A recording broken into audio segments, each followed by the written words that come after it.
ایک بادشاہ اپنے نوکروں کے ہمراہ کہیں جا رہا تھا۔ اسے ایک بچہ نظر آیا۔ وہ بچہ اسے بہت ہی پیارا لگا۔ اس نے حکم دیا کہ اسے میرے گھر والوں کے سپرد کیا جائے، اس کی تربیت کی جائے۔ چنانچہ بچہ وہ شاہ نگرانی میں چلنے لگا۔ گھر والوں کو یہ بچہ بڑا محبوب تھا۔ اس کا نام احمد یتیم رکھا گیا۔ وہ بچہ بڑا ذہین و فطن نکلا۔ جب بادشاہ کی وفات کا وقت آیا، اس نے اپنے بیٹے کو بلا کر کہا، میرے مرنے کے بعد اس بچے کا خوب خیال رکھنا اور اس کی دیکھ بھال کرنا اور اسے کسی بھی محرومی کا شکار نہ ہونے دینا۔ اپنے والد کی وفات کے بعد بیٹے نے والد کی وصیت پر پوری طرح عمل کیا۔ احمد یتیم کو زیادہ اہمیت دی۔ احمد خدا دادہ صلاحیتوں کا مالک تھا۔ وہ بتدریج ترقی کی منزلیں طے کرتا گیا۔ نئے بادشاہ کو اس پر بہت زیادہ اعتماد تھا۔ بادشاہ نے اسے اپنے خاص آدمی شامل کر لیا۔ تمام شخصی اور ذاتی معاملات میں اس سے مشورہ کرنے لگا۔ کچھ عرصہ گزرا۔ احمد یتیم کی کارکردگی بہتر نظر آئی تو اسے ملک کے تمام نوکران کا نگران مقرر کر دیا گیا۔ اب احمد آزادی کے ساتھ محل میں کسی بھی حصے میں جا سکتا تھا۔ ایک دن بادشاہ نے احمد سے کہا کہ میرے خاص کمرے میں فلاں چیز لاؤ۔ احمد جب اس خاص کمرے میں گیا تو وہاں بادشاہ کی خاص لونڈی کو ایک نوکر کے ساتھ قابل اعتراف حالت میں دیکھا۔ لونڈی نے احمد کی منت سماجت کی، اس پر رحم کریں اور اس کی پردہ پوشی کریں۔ لونڈی بہت خوبصورت تھی۔ احمد کو ورگلانے لگی، میں تمہاری ہر قسم کی خدمت سر انجام دینے کو تیار ہوں۔ احمد نے کہا، میں تمہاری پردہ پوشی کروں گا۔ ادھر لونڈی کو مسلسل فکر کھائے جا رہی تھی، کہیں احمد میرا پردہ چاک نہ کر دے۔ شام کا وقت تھا۔ حسب دستور جب امیر اندر آیا تو اس نے روتے ہوئے اپنے کپڑے کو چاک کر لیا اور چہرے پر تھپڑ مارتے ہوئے امیر کے پاس پہنچ گئی۔ امیر اس وقت اکیلا تھا۔ اپنے خاص لونڈی کو روتے دیکھا تو کہنے لگا، تمہیں کس نے مارا ہے؟ کیوں رو رہی ہو؟ لونڈی مکر و فریب کے ساتھ اداکاری کرتے ہوئے کہا، احمد یتیم نے دست درازی کی کوشش کی ہے، بامشکل اپنی جان بچا کر بھاگی ہوں، ورنہ وہ تو زبردستی منہ کالا کرنا چاہتا تھا۔ امیر ذلت و غصے میں بے قابو ہو گیا، بولا، ایسے شخص کو سزائے موت ہے، اسے فوراً قتل کر دیا جائے۔ رات ہو چکی تھی، لہٰذا امیر نے ارادے کو صبح تک ملتوی کرنا مناسب سمجھا۔ ادھر احمد یتیم محل میں بے حد مقبول تھا۔ سب لوگ اس کی عزت کی نگاہ سے دیکھتے تھے۔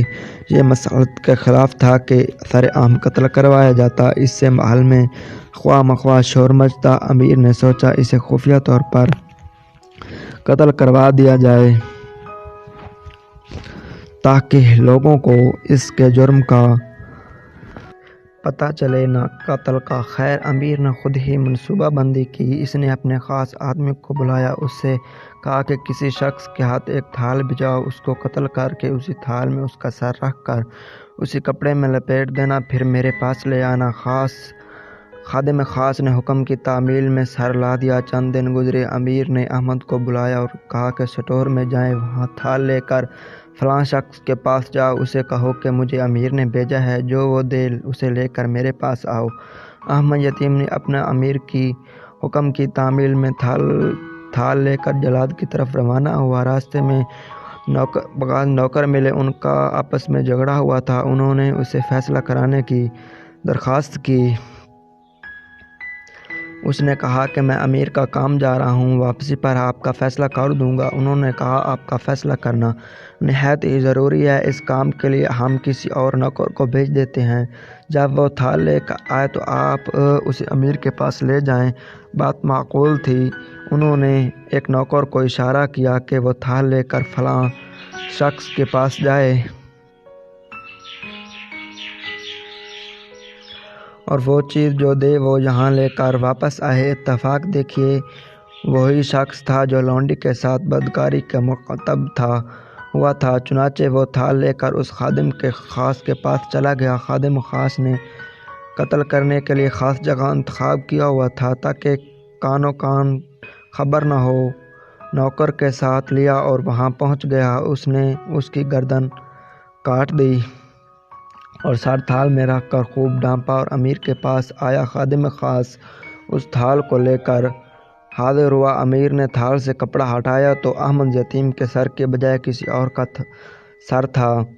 وہ بڑا حیران ہوا۔ اس نے پوچھا احمد یتیم کہاں ہے؟ بتایا گیا کہ فلاں جگہ۔ امیر نے احمد یتیم کو بلانے کا حکم دیا۔ جب احمد یتیم حاضر ہوا تو پوچھا تمہیں میں نے کام دے کر بھیجا تھا اور کہا تھا کہ تھال لے کر جاؤ، تم خود کیوں نہیں گئے؟ احمد یتیم جو تمام حالات سے بے خبر تھا، اس نے نوکران کے درمیان جھگڑے اور صلح کا ذکر کیا اور وہاں مشغول تھا۔ اچانک امیر کو خیال آیا اور اس نے خادم کے بارے میں پوچھا کیا تم اسے کسی گناہ کے بارے میں جانتے ہو؟ احمد کہنے لگا کہ ہاں، اس کے فلاں لونڈی کے ساتھ ناجائز تعلقات تھے۔ اس نے مجھے اللہ کے واسطے دے کر چپ کروایا تھا کہ میں پردہ داری کروں۔ امیر کو جب سارے واقعہ کا علم ہوا تو اس نے لونڈی کو فوراً قتل کروا دیا۔